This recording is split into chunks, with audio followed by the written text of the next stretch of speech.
Banksy's shredding stunt as performance. Going, gone. I used to be simple, just a girl reaching for a heart-shaped balloon. That was before October 5th, 2018, before I became something else entirely. My name? People once called me Girl with Balloon, but now they know me as Love is in the Bin. My story begins here, at Sotheby's in London, a place where art meets money, where value meets values.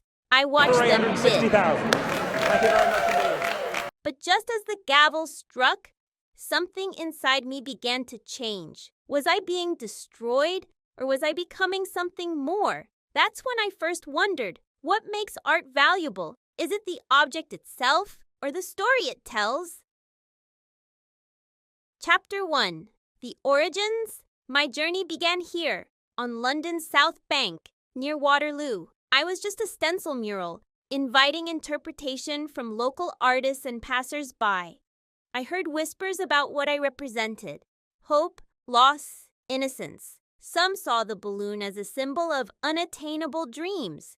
Others saw it as a fleeting promise of love. But my journey didn't stop in London. I traveled, appearing on bullet-pocked walls in Syria, where I bore witness to conflict and resilience. By 2014, I had traced my way to Clacton-on-Sea in the UK, only to be erased shortly after. Each iteration of me sparked dialogue, reflection, and sometimes controversy. I came to realize that destruction and site specificity could amplify my message, transforming me into something more than a static image. Chapter 2. Destruction as Art. As I felt myself being torn apart, I saw their reactions: shock, awe, confusion. Some called it destruction, others called it transformation. But the real question remains: was this act of rebellion against the art market, or the ultimate embrace of it? The transient nature of urban art, often erased or destroyed, has always reflected its precarious status. The interplay between erasure and creation creates a powerful mechanism for artistic discourse. Here, destruction became both the medium and the message. Unlike traditional iconoclasm, this was an act of self-destruction, orchestrated by the artist himself.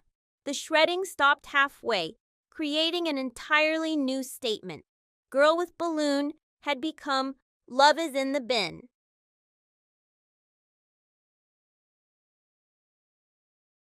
Chapter 3.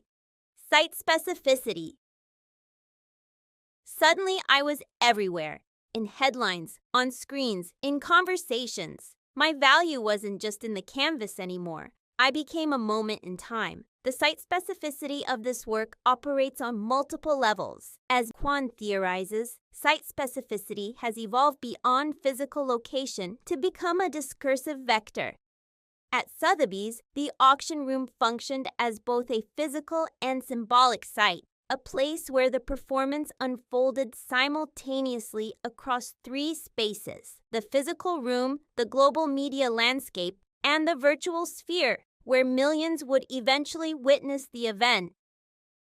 This multi-layered site specificity reflects our late capitalist era, where art exists simultaneously in physical and virtual spaces, challenging traditional notions of location and presence. Chapter 4. Contemporary Impact and Institutional Critique.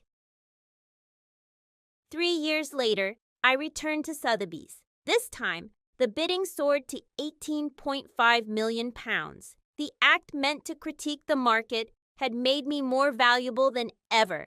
Ironic, isn't it? By choosing Sotheby's, one of the world's most prestigious auction houses, Banksy targeted a cornerstone of institutional power in the art world. Traditionally, auction houses like Sotheby's act as gatekeepers of artistic value, but this time, they became unwitting participants in their own critique. Who truly controls art's value? Is it the institutions, the market, or the artist. The market's response was revealing. My partially shredded form doubled in value, selling for £18.5 million in 2021. This rapid increase demonstrated how effectively the art market absorbs and commodifies even its own critique. Beyond the auction room, my digital presence raised questions about authenticity and reproduction in the digital age. The viral documentation of my transformation inspired countless memes and similar artistic interventions, extending my influence far beyond my physical form. Last chapter, the answer. Banksy's shredding stunt was more than just a performance. It was a masterful synthesis of institutional critique, site-specific art, and creative destruction. It exposed the paradoxes of the art market while becoming one of its most valuable commodities. Perhaps that's my true message. Art isn't just what we create, but how we value it, question it, and transform it. My story continues to evolve, just like the definition of art itself.